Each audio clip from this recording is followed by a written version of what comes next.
मेरे जीवन का ईमानदारी से व्यापारी से कमाया हुआ धन जो है 5-7 करोड़ जो है मैंने भारतीय जनता पार्टी को यहाँ से लेकर उत्तर प्रदेश तक मैंने उड़ा दिया जो है।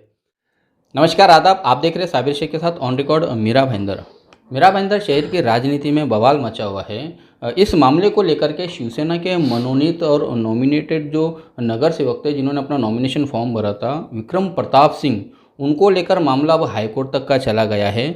मैं दर्शकों को बताना चाहूँगा कि शिवसेना के मनोनीत नगर सेवक के रूप में विक्रम प्रताप सिंह ने अपना नॉमिनेशन फॉर्म भरा था और नॉमिनेशन फॉर्म के दौरान जब इसको स्क्रूटनी हुई थी उस वक्त कोई ऑब्जेक्शन नहीं था। स्क्रूटनी होने के बाद में जब ये लॉकडाउन का समय आया तब उन्होंने खिचड़ी का कॉन्ट्रैक्ट लिया था, बाकायदा उनको ठेका दिया गया था महानगर पालिका द्वारा। इस तरह के आरोप जो शिकायत करता है हाउस लीडर प्रशांत दड़वी भारतीय जनता पार्टी के, उन्होंने लगाए हैं। इसी के चलते अब ये पूरा मामला खटाई में जाता हुआ दिखाई दे रहा है।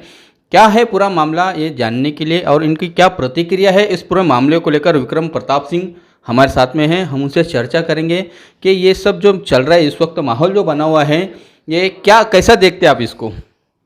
सबीर भाई, पहले तो मैं ऑन रिकॉर्ड के सभी दर्शकों को मैं नमस्कार करता हूं। और पिछले 12-13 दिन से मैं नॉर्थ में था जो है, पार्टी के काम से, मेरे व्यक्तिगत काम से मैं उत्तर भारत के दौरे पे था और बहुत अच्छा मौसम है वहाँ पे। और यहाँ पे मौसम मैंने देखा सोशल मीडिया के माध्यम से कि काफ़ी गर्म है। निश्चित तौर पे हमारे नेताओं का जो है मंतव्य रहा कि आप जो है मनोनीत सदस्य के रूप में नगर पालिका में अपनी सेवाएं दीजिए जो है। पहले तो मैंने मना किया, लेकिन कहीं ना कहीं उनका आदेश होने के कारण जो है हमारे नेताओं का, जैसे हमारे लोक लाडले आमदार प्रताप जी सरनाईक, विचारे साहब, सिंधे साहब, हमारे पक्ष प्रमुख उद्धव जी, सबका आदेश हुआ तो मैंने उसको स्वीकार किया जो है। उसमें सारा जो भी नॉमिनेशन का प्रक्रिया हुआ उसको हम लोगों ने फुलफिल किया। उस समय भी कोई ऑब्जेक्शन नहीं, सब कुछ सकुशल हो गया। 10 फरवरी को हमने नॉमिनेशन किया, 12 को छाटनी हुआ।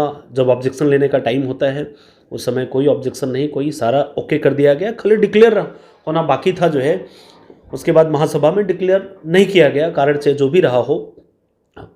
और निश्चित तौर पे फिर सीधा जो है कोरोना का दौर आता है। और भाई साहब, आप लोग साक्षी है, मीडिया साक्षी है कि 22 मार्च को जब हम लोग निकले, 23 मार्च से जब हम लोगों ने सिजा हुआ खाना बना के, पूरी भाजी, खिचड़ी, दाल, राइस, जो भी हुआ जो है, हमारे फाउंडेशन के लोग जो है, प्रताप सरनाईक साहब के लोग जो है, शिवसेना पार्टी के परिवार के लोग, हम लोग निकले तो उस समय खली और खली हम लोग थे। ये साक्षी है शहर जो है, एक गरीबों का जो दुख दर्द और गरीबों ने जो देखा है ना, ये शहर नहीं भूलेगा जो है।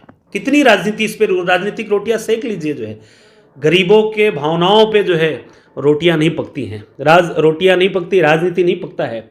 बुरा करने वालों का बुरा ही होता है, कितना भी कोई जो है राजनीति सीख ले। और राजनीति तो हम लोगों ने सीखा भी नहीं, अभी लोग सिखा रहे हैं जो है, तो शायद हम भी आगे सीख जाएंगे जो है। विक्रम प्रताप सिंह जी, मैं मुद्दे पर आता हूँ कि जैसा आपने कहा कि सेवा भाव के हिसाब से आप लोग मैदान में उतरे। लॉकडाउन के पीरियड में गरीबों को खाना खिलाने का आपका बहुत अच्छा निर्णय था, आप लोगों ने इसमें हिम्मत भी की, लाखों रुपए का आपने गरीबों को खाना खिलाया। लेकिन जो पेपर जो बता रहे हैं, पेपर के मुताबिक 14 अप्रैल को आपको महानगर पालिका ने प्रताप फाउंडेशन के नाम से कॉन्ट्रैक्ट दिया था, ठेका दिया था, आपको वर्क ऑर्डर दिया है कि आप आगे खिचड़ी इनको बनाते रहिए, और साथ में महानगर पालिका ने आपको मदद के तौर पर आपको राशन भी दिया था। ये तो सही है भाई साहब? जो खाना जो है 250 रुपया, 160 रुपया, 200 रुपया में जो है बाद में खिलाया गया, वो खाना मात्र 30 रुपया में 30 रुपया का जो है बिल आया। वो भी क्या बिल आया, कैसे बिल आया, उसका कोई गम भी नहीं था। नहीं, लेकिन आपने उसका हर्जाना भी तो लिया प्रशासन से। आपके प्रताप फाउंडेशन के लेटर हेड पर ही आपको बाकायदा बिल भी मिला है, जो कोटेशन जो था आपने प्रताप फाउंडेशन के नाम से ही दिया था। तो क्या अब वो जो प्रताप फाउंडेशन के नाम से आपने जो जन सेवा की जो आप बात कर रहे हैं, क्या वही आपकी ये नगर सेवक पद के लिए गले की हड्डी बन गया? नहीं, देखिए साबिर भाई, ऐसे पद का तो मुझे कभी कोई लालसा ही नहीं रहा। ऐसे 1000 पद मैं ठुकरा दूंगा सेवा के नाम पे, पहली बात। दूसरी बात, कोई टेक्निकल पेपर ये देख के सेवा होता नहीं है, आज भी नहीं होता है, कल भी नहीं हुआ था। इतना अगर टेक्निकल और पेपर देख के हमको अगर शौक रहता तो हम भी मक्कारी करते, हम भी ये सब चीज़ों का ध्यान रखते। और रही बात जो टेक्निकल चीज़ है, जब छाननी हुआ 12 फरवरी को तो कोई ऑब्जेक्शन नहीं हुआ, कुछ नहीं हुआ। 20 तारीख को जो है हमारे यहाँ जो है जो फाउंडेशन का जनरल बॉडी मीटिंग था, उसमें जो है मैंने मेरे चेयरमैन पद का जो है 20 मार्च को मैंने रिजाइन दे दिया। और हमने उसके बाद हमने कहा कि अभी मैं नगर सेवक बन गया हूँ, बनने जा रहा हूँ। तमाम दूसरी जो है पदों पे मैं काम करता हूँ। पार्टी ने मुझे 145 विधानसभा का प्रमुख अध्यक्ष बनाया है। पार्टी और भी बड़ी जिम्मेदारी मुझे उत्तर भारत का देने जा रही है और या दे चुकी है। तो निश्चित तौर पे आप लोग लोकल में आप काम करिए और हमें संगठन के लिए हमेशा बाहर जाना होता है। तो मैंने वो पद का रिजाइन जो है 20 मार्च को ही मैंने दे दिया था जो है, उसका बाकायदा मैंने नोटराइज और सारा चीज़ करके मैंने हमारी संस्था के कमेटी में मैंने दे दिया था जो है। और मुझे ये नहीं मालूम है कि मैं सेवा करने जा रहा हूँ तो उसमें हमको पेपर का ध्यान रहता है, और जो सेवा नहीं करता वो बराबर पेपर का ध्यान रखता है, लेकिन जो रियल में सेवा अगर करता है तो उसको पेपर का ध्यान नहीं रहता है जो है। ठीक है सर, ये हम समझ सकते हैं कि आपको पेपर का ध्यान नहीं रहा। जैसा आपने कहा कि मैं हज़ारों पट वो ठुकरा दूंगा सेवा भाव के लिए, जनता की सेवा के लिए।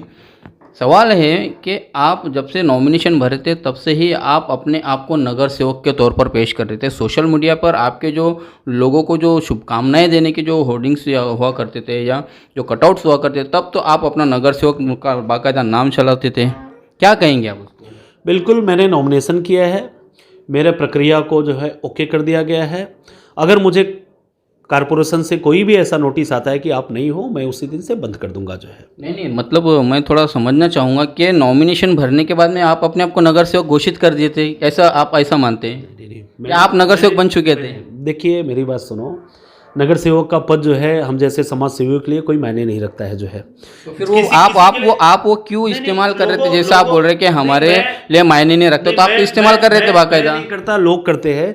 लोगों को, कार्यकर्ताओं का, पदाधिकारियों का भावना है, वो मेरे सामने नगर सेवक लिखते हैं कि विधायक लिखते हैं कि नेताजी लिखते हैं, क्या लिखते हैं, मेरे लिए वो सब मायने नहीं है। निश्चित तौर पे मैंने मेरे पक्ष का आदेश मान के मैंने प्रक्रिया को पूरा किया है, और वो प्रक्रिया जिस दिन वापस कर दिया जाएगा उस दिन मैं बिल्कुल उस चीज़ों को भूल जाऊंगा जो है, और आज भी भूल चुका हूँ। और निश्चित तौर पे इस पर राजनीति करने वालों जो है, हिंदी भाषी समाज का आपको कितना कद्र है, हिंदी भाषी समाज का वोट बैंक आप लेके जो है महानगर पालिका में सत्ता पाए हो। भोजपुरी बोल के ये लोग वोट मांगते हैं, और मैं भोजपुरी बोल के जो है अब न्याय मांगूंगा मेरे समाज से जो है। मैं मेरे समाज का मैं बेटा हूँ, निश्चित तौर पे नेता तो मैं नहीं बोलूँगा, लेकिन निश्चित तौर पे अपने समाज से मैं बोलूँगा कि आपके बेटे के साथ इस तरीके का काम हुआ है। निश्चित तौर पे ये लोगों ने तुष्टीकरण ऑटो का किया है, और शिवसेना ने सम्मान देने का काम किया, चाहे हिंदी भाषी भवन बनाने का काम किया है शिवसेना ने, मेरे जैसे लोगों को जो है उन्होंने सम्मान देने का काम किया है, प्रियंका चतुर्वेदी जी को राज्यसभा भेजने का काम किया, ये काम शिवसेना ने किया है। कमल के बटन पे आप जो है 2017 में जो है आप कमल का बटन दबाए थे, वही कमल के लोग जो है आपके बेटे के साथ जो है धोखा किया है जो है। विक्रम प्रताप सिंह जी, ठीक है, ये आपका अपना व्यक्तिगत मत हो सकता है, आपका अनुभव हो सकता है। आपने ये नॉमिनेशन की जो प्रक्रिया थी वो फरवरी में हुई थी। उस वक्त तो बालाजी खदगांवकर मनपा के आयुक्त थे। उसके बाद में ये कोरोना आ गया। कोरोना के बाद में फिर आपने वो ठेका लिया। मतलब जो पूरे बवाल का जो असली जो वजह है वो यही है कि इन्होंने कोरोना काल में खिचड़ी खिलाई थी शहरवासियों को, उसका इन्होंने बिल लिया है। जो भी इन्होंने, हाँ, जो भी अपनी सेवा दी थी खाने के माध्यम से, तो उसको लेकर ही भारतीय जनता पार्टी ने ऑब्जेक्शन उठाया है कि ये एक ठेकेदार है। आप ये बताएं कि आप इस वक्त कैसा देखते हैं इस माहौल को कि जो भारतीय जनता पार्टी ने जो ऑब्जेक्शन उठाई है, क्या वो विक्रम प्रताप सिंह इस नाम को लेकर उनका ऑब्जेक्शन आपको दिखाई देता है, या ठेकेदार को देखकर उनका ऑब्जेक्शन है? क्या कहेंगे आप? नहीं, देखिए इसमें मैं व्यक्तिगत चीज़ों में नहीं जाऊंगा। निश्चित तौर पे कहीं ना कहीं भारतीय जनता पार्टी को अपना सत्ता जाता हुआ दिख रहा है। उसमें विक्रम प्रताप सिंह माध्यम बन रहे हैं या हमारी पार्टी माध्यम बन रही है, ये कहीं ना कहीं जो है ये बौखलाहट है। निश्चित तौर पे उनके पार्टी में बहुत सारे पार्ट टूटे, बहुत सारे पार्ट हमारे पास आए, हमने स्वागत किया, और हम भी उनके पार्ट थे। ये आपको मालूम है कि मेरे जीवन का मैंने भारतीय जनता पार्टी को पूरी जवानी मैंने लूटा दिया है। मेरे जीवन का ईमानदारी से, व्यापारी से कमाया हुआ धन जो है 5-7 करोड़ जो है मैंने भारतीय जनता पार्टी को यहाँ से लेकर उत्तर प्रदेश तक मैंने उड़ा दिया जो है। लेकिन निश्चित तौर पे उसका एहसास शायद जो है ऐसे लोगों को नहीं होगा। जो लोग आज जो है यहाँ नगर सेवक बने हुए हैं, जो यहाँ पे पदाधिकारी बने हुए हैं, महानगर पालिका में जो है बड़े बड़े पदों पे बैठे हैं, ये मेरे खेती किए हुए जो है फसल को काट के वो नगर सेवक बने हैं जो है। तो वो फसल अगर मैं उगा सकता हूँ तो वो फसल में जो है फिर से जो है मैं बिल्कुल, मैं ज़्यादा नहीं बोलूँगा जो है, वक्त बताएगा जो है इस चीज़ का जो है, मैं ज़्यादा नहीं बोलूँगा जो है। जो व्यक्ति फसल उगाने जानता है वो फसल जो है फिर से काटने भी जानता है। तो आज हम जब हिंदी भाषी समाज, उत्तर भारतीय समाज महाराष्ट्र की धरती पे आके मान सम्मान अगर कमाए हैं तो यहाँ के स्थानिक लोगों का आशीर्वाद है। स्थानिक पार्टी शिवसेना जो है, हम जैसे लोगों को अगर आशीर्वाद दिया है तो कोई उस आशीर्वाद को छीनने का अधिकार किसी को नहीं है। समाज बिल्कुल इसका बहुत ही जो है पैनी निगाहों से जो है देख रहा है। समाज जो है कि किस तरीके से उत्तर भारतीय एक युवा के साथ जो है किस तरीके से जो है गंदी राजनीति खेला जा रहा है। निश्चित तौर पे इसका जवाब जो है हमारे जो पेरेंट्स हैं, जिनका मैं बेटा हूँ, वो देंगे जो है, निश्चित तौर पे देंगे जो है। आने वाला वक्त जो है बहुत मज़ेदार होगा। विक्रम प्रताप सिंह जी, एक आखिरी सवाल का जवाब दीजिएगा कि पहले जिस तरह से आप संस्था के माध्यम से यहाँ पर काम कर रहे थे, बाद में लॉकडाउन आ गया, लॉकडाउन आने के बाद में वो तो एक कोइंसिडेंट कहा जाएगा कि आप जो है कि नगर सेवक के लिए पार्टी की तरफ से नॉमिनेट हुए थे। इस बीच में आपने ये जो काम किया, जो सेवा भाव का जो काम किया, जैसे आपके मुताबिक है, वो कहीं ना कहीं इस पूरे मामले में या आपको आगे बढ़ने में आपके लाइफ में जो एक रोड़ा बन रहा है, एक तो ये बात है। सेकंड ये है कि आपको लगता नहीं है कि जिस तरह से आपको पेपर पे काम करना चाहिए था कि भाई आपको चैरिटी कमिश्नर के पास में जाकर अधिकृत रूप से पूरे आपके संस्था की मीटिंग लेकर उन मिनट्स के तौर पर वहाँ पर पेश करना चाहिए था कि हाँ साहब, मैंने अपने पद से रेजिग्नेशन दे दिया है, मैंने बैंक अकाउंट में जो कि मेरी भाई अब ये होगा। इस तरह से जो प्रोसीजर जो होती है प्रॉपर राजीनामा की, वो आप वो करने में चूक गए, ऐसा मानते हैं आप? सबीर भाई, किसी को अगर कहीं से अगर रिजाइन देना होता है तो बाकी का प्रक्रिया जो है उस बचे हुए कमेटी का होता है, न कि रिजाइन देने वाले लोगों का जिम्मेदारी होता है। जिसको जहाँ से रिजाइन देना वो अपना चुपचाप जाके रिजाइन दे के चला आता है। बाकी का काम वहाँ पे उस संस्था का होता है कि उसको कैसे आगे बढ़ाए जो है।